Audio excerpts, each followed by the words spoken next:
Assalamualaikum warahmatullahi wabarakatuh. Ketemu lagi di kuliah kita yang ke berapa nih ya? Yang ke-13, jadi kuliah mikrobiologi lingkungan yang ke-13. Ya, mari kita mulai saja dengan bacaan Alhamdulillahirabbil alamin. Wassalatu wassalamu ala sayyidina Muhammadin wa ala alihi wa ashabihi ajma'in.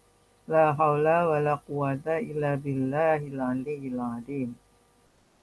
Rabbi shrah li sadri wa yassir li amri wahlul 'uqdatam min lisani yafqahu qawli. Amma ba'du.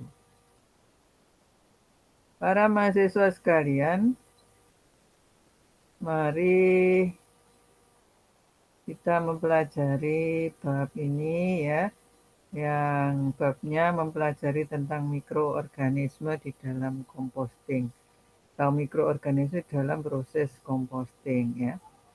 Dalam proses composting itu banyak melibatkan mikroorganisme ya. Oleh karena itu, kalau kita belajar mengenai mikrobiologi lingkungan ya, maka tentunya kita harus juga mempelajarinya ya. Mengapa itu di dalam proses composting itu terjadi atau apa saja mikroorganisme yang berada di dalam proses tersebut, sehingga dari bahan-bahan sampah organik bisa menjadi composting itu peran mikroorganisme yang mana, begitu ya. Jadi ditengok peran mikroorganisme dalam composting tersebut ya. Pada umumnya itu untuk composting ya, tentunya dari beberapa proses ya di sini ya. Coba mari kita tengok gambar ini, bahwa proses pengomposan itu dalam kondisi aerob ya, seperti ini ya. Bisa ditengok seperti itu. Jadi kalau kita besarkan, coba gambar ini bisa dibesarkan tidak?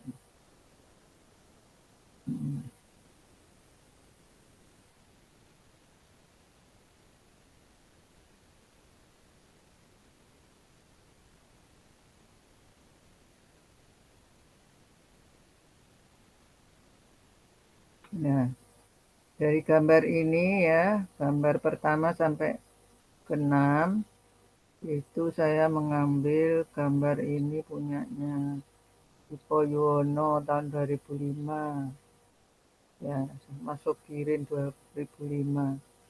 Jadi mulanya itu dari bahan-bahan yang hijau, artinya yang mengandung N ya, yang hijau itu, yang coklat itu mengandung karbon ya, dipotong kecil-kecil dengan ukuran 1 sampai 5 cm. Terus kemudian yang kedua selanjutnya itu dimasukkan dalam wadah pengompos. Terus kemudian yang ketiga itu disemprot mol 3 hari sekali dan diaduk. Mol ini bisa menggunakan macam-macam ya, mol itu. Ada yang menggunakan EM4, ada yang menggunakan radiator ya. Nah, itu bisa dimanfaatkan untuk mempercepat proses pengomposan atau sebagai bioaktivator gitu ya. Nah, untuk kenapa ditambahkan bioaktivator atau mol di situ? Itu untuk mempercepat proses compostingnya ya. Pada umumnya kalau tidak menggunakan mol atau menggunakan bioaktivator itu 28 hari itu baru bisa menjadi kompos sempurna. Tapi kalau menggunakan mol dan bioaktivator itu waktunya bisa lebih cepat ya. Ya, sehingga dalam hal ini mempermudah atau memberi waktu yang lebih cepat gitu ya. Nah, kemudian prosesnya itu kan tadi prosesnya aerob ya. Aerob itu bisa dengan cara diaduk 3 hari sekali ya. Supaya mikroorganismenya dapat hidup secara baik, terutama mikroorganisme yang aerob ya. Nah, ini 1 bulan bisa dipanen. 1 bulan itu kurang lebih ya itu 28 sampai 30 hari kan, 31 ya. Nah, itu tentunya ini diaduk itu maksudnya supaya oksigen tuh bisa masuk di dalam. Karena kalau ditumpuk saja itu bisa tidak terjadi ya, mungkin terjadi panas di sini ya, kemudian sehingga menyebabkan proses yang agar supaya ini ya prosesnya berbau ya. Agar supaya tidak berbau itu juga diadakan aerasi secara tradisional ini ya. Betulnya ada model-model cara aerasi macam-macam ya, bisa menggunakan paralon yang dimasukkan di dalam tumpuan daun-daun hijau ini ya, juga bisa diaduk-aduk ya. Nah, kemudian untuk menyamakan ukurannya bisa menggunakan ayaan ya. Hingga ini untuk menyeragamkan aja. Jadi yang besar-besar ini bisa ditumbuk, yang kecil-kecil, yang lolos ini bisa masuk gitu ya. Bisa digunakan. Nah, kalau untuk yang pabrikasi ya, untuk composting yang tidak tradisional ini jumlahnya banyak ya. Ini contohnya, ini penumpuan sampahnya seperti ini ya. Disortasi dulu, kemudian ini penumpuannya ya. Terus proses pengomposan ini dionggokkan. Terus kemudian ini diaduk-aduk ya. Nah, jadi ini dalam skala yang besar ya. Kemudian baru diayak lalu menjadi kompos. Ini pabrik besar ya. Terus kemudian atau ini biasanya dikelola oleh Dinas Lingkungan Hidup tingkat 2 daerah itu menggunakan model seperti itu. Nah, untuk pembuatan kompos pada umumnya menggunakan penguraian aerobik kan tadi ya. Nah, ini kurang lebih substrat itu dapat terdegradasi 1-2 minggu dengan populasi mikroorganisme yang membentuk coklat gelap berbentuk granular. Contohnya seperti humus, kompos untuk pupuk itu warnanya kan menjadi coklat. Bahan-bahan yang digunakan untuk kompos antara lain adalah bahan rumah tangga atau sampah ya. Sedangkan deskripsi prosesnya ya pada mikrobiologi lingkungan itu saya kenalkan seperti ini ya, dari proses pembuatan kompos itu diawali dengan pengangkutan, penguraian, pengeringan, finishing, yang kesemuanya itu nanti lebih jelasnya akan diberikan di mata kuliah yang lain ya, mata kuliah persampahan itu ada sendiri. Terus kemudian kalau sampah domestik itu kan dari bermacam-macam, ada beberapa persen, yang mana ini kalau bahan organiknya hanya 22%. Jadi kalau pengomposan menggunakan sampah domestik, bahan yang organik itu hanya 22%. Kemudian selanjutnya itu dilakukan grinding, pulping, dan pencampuran untuk pembuatan kompos ya. Kemudian dibentuk granul ya. Nah, itu. Pembuatan kompos mengandung 50% air dengan cara menambahkan air. Jadi kelembapan itu di ini ya, di kelembapan itu dipertahankan itu maksudnya ya. Jadi ini ada kombinasi-kombinasi di mana kelembapan air ya itu nanti tujuannya adalah untuk mikroorganisme yang ada di dalam daun-daunan atau sampah yang bahan bakunya tadi menjadi hidup ya, sehingga diperlukan kelembapan ya. Nah, untuk degradasi secara biologi sekarang kan kita mempelajari mikrobiologi dalam composting, berarti kita mempelajari mikroorganisme dalam composting itu kira-kira bagaimana? Ya, apa mulai dari awal? Ya. Jadi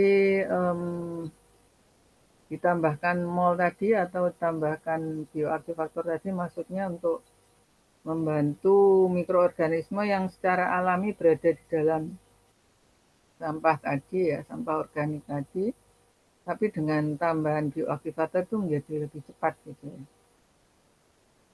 Jadi dalam arti kata ini yang composting itu berarti yang bekerja adalah mikroorganisme gitu ya. Nah, mikroorganisme di sini ya untuk mixing, proses selanjutnya ini proses mixing dengan sistem aerasi tertutup. Ya, caranya dimasukkan di dalam drum panjang diameter 5 meter, drum panjangnya 30 meter. Pencampuran tidak dilakukan cepat ya. Jadi untuk aerasi itu bisa dengan cara mixing ya. Tapi kalau untuk memperkecil granul ya bisa dengan cara grinding tadi ya. Grinding tadi ya. Kemudian ada proses drying 3 minggu ya, kurang lebih. Kemudian finishing. Ya.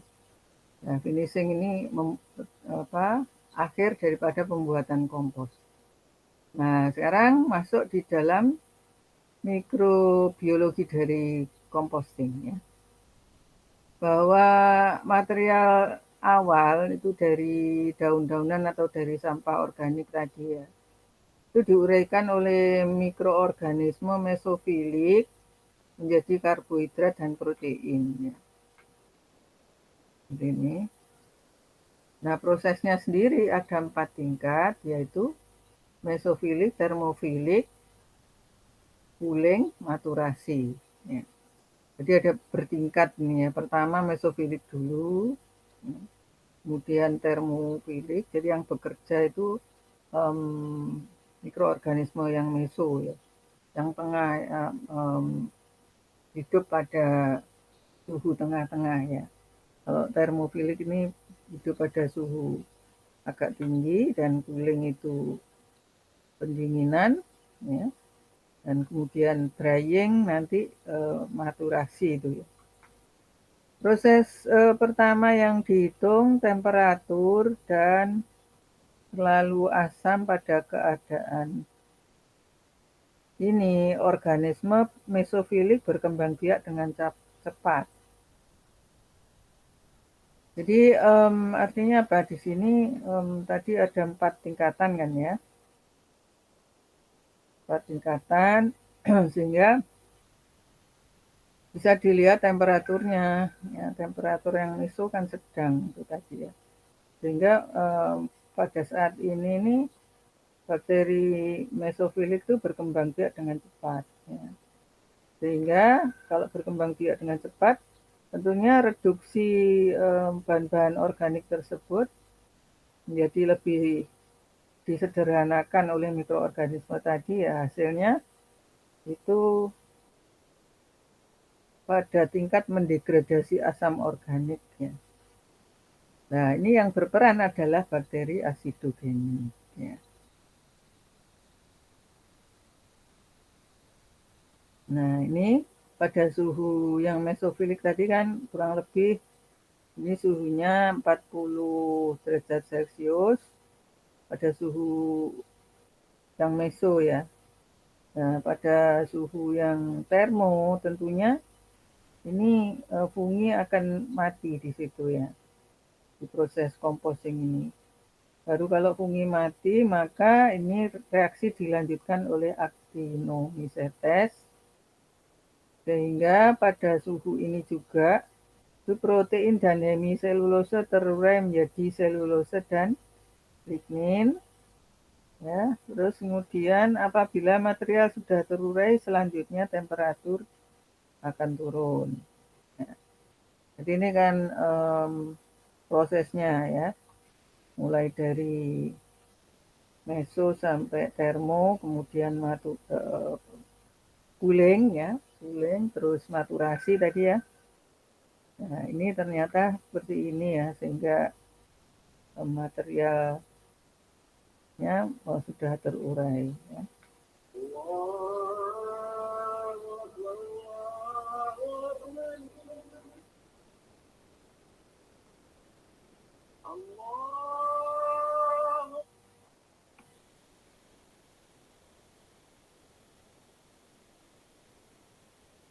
Nah, saya lanjutkan bahwa biomasa bakteri dan fungsinya yang telah sukses menguraikan akan menjadi makanan bagi organisme yang berhubungan dengan proses terdiri dari protozoa, rotifer, dan nematoda. Jadi bakteri sudah mengerjakan atau sudah menguraikan ya, maka yang terjadi nanti kelanjutannya kehidupan protozoa ya. Karena makanan itu merupakan faktor yang penting bagi proses pengumpusan. Nah, bila rasio C banding N lebih besar 80, proses pengomposan tidak terurai sempurna, dan bila lebih kecil dari 80, proses terurai tetapi perlahan ya.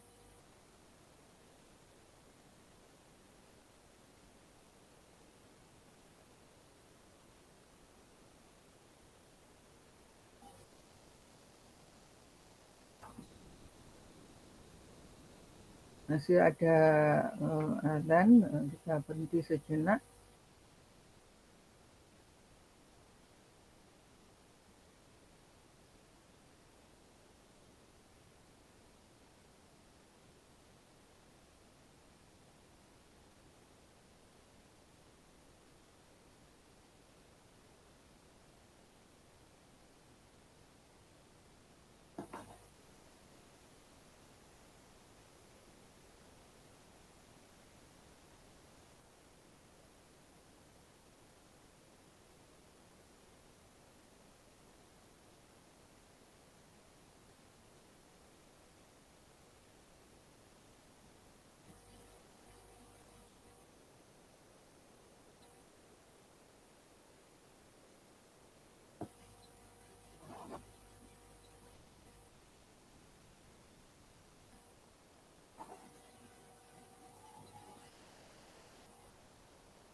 Allahumma shalli ala sayyidina Muhammad wa ala sayyidina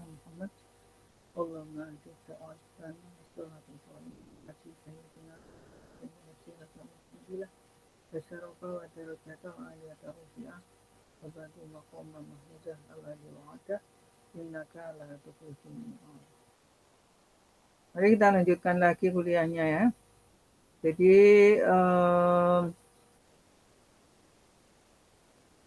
sekarang kita mempelajari mikroorganisme yang hidup selama composting. Ya.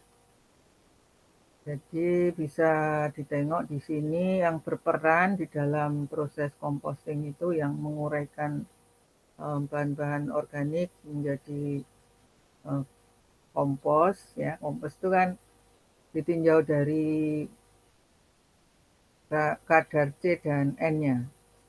Ya. Otomatis diharapkan untuk kompos itu karena untuk menambah unsur hara kesuburan tanah, berarti kan dari bahan-bahan organik tadi kan lebih disederhanakan sehingga menjadi karbon dan nitrogen kan ya.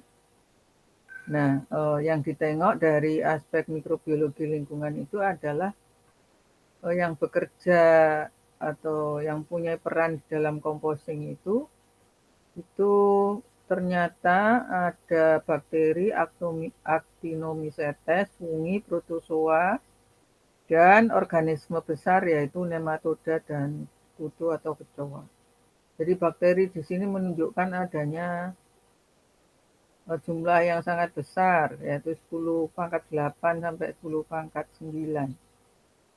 Sedangkan Actinomycetes itu 10⁻5 sampai dengan 10⁻8. Fungi 10⁻4 dan sampai dengan 10⁻6. Protozoa 10⁻4 sampai 10⁻5. Sehingga dalam hal ini kalau 10⁻9 itu berarti kan nolnya 9 ya. Sehingga ini menunjukkan adanya banyak sekali mikroorganisme berkompos. Jadi kalau kita tengok yang paling banyak adalah bakteri kan ya. Sedangkan kedudukan yang kedua itu aktino dan kemudian selanjutnya sampai ke protozoa. Ya. Kemudian dalam proses composting itu juga ada patogen-patogen ya. Jadi pada proses composting tadi kan terjadi panas ya, terjadi panas sehingga ada beberapa mikroorganisme yang patogen yang bisa hilang gitu ya. Misalkan ini secara alami keadaan termofilik pada proses pengomposan itu dapat meredus atau menghilangkan beberapa organisme. Misal itu pada suhu 56 derajat Celcius itu dapat menonaktifkan 99% E. coli ya. Kemudian bisa menurunkan atau menghilangkan ini maksudnya menghilangkan virus 30 menit bila suhunya 65 derajat Celcius. Juga salmonella itu juga bisa hilang ya. Kemudian tapi yang menjadi ancaman di sini bila mana ada Mycobacterium tuberculosis di sini. Ya, terus kemudian fungi ya. Itu juga potensi patogen kan di sini termasuk mikroorganisme patogen yang artinya bahwa fungi dapat menginfeksi secara individual melalui pernafasan. Ya. Ya, jadi pada saat suhu 65 derajat itu bagaimana? Apakah fungi itu bisa mati? Jadi kalau tumpukan sampahnya yang tadi menghasilkan panas gitu ya,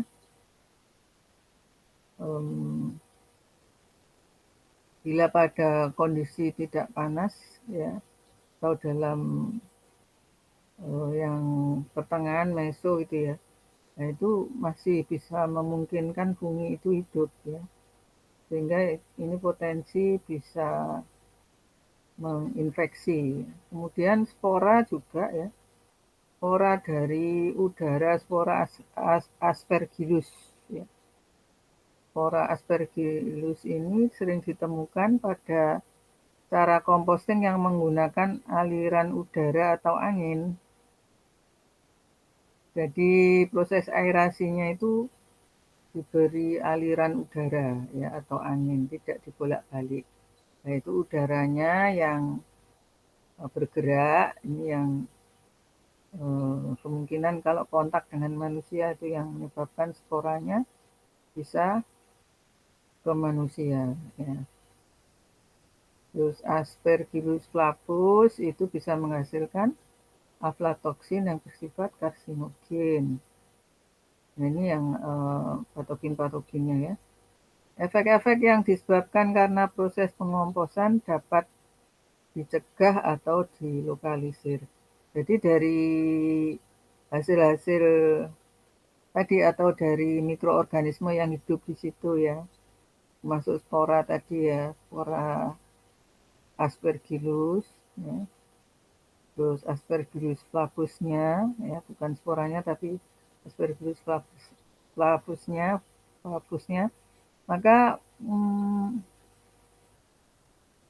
ini efek-efek yang kemungkinan bisa menyebabkan mikroorganisme tadi hidup gitu ya, itu dapat dicegah ya di sini. Jadi kalau ada pemanasannya itu bisa dicegah. Nah, pemanasannya bagaimana? Pemanasan terjadi pada proses composting bisa terjadi yang bersifat termofilik tadi ya. Karena ada ditumpuk-tumpuk itu menyebabkan panas kan. Energi yang terbentuk dari proses itu penumpukan itu tadi ya. Lalu selanjutnya saya kira ini materinya untuk meninjau mikroorganisme dari proses composting cukup ya. Sehingga kita bisa mempelajari hal-hal yang berkaitan dengan mikroorganisme dalam composting. Ya, saya kira itu. Semoga dalam hal ini bisa bermanfaat.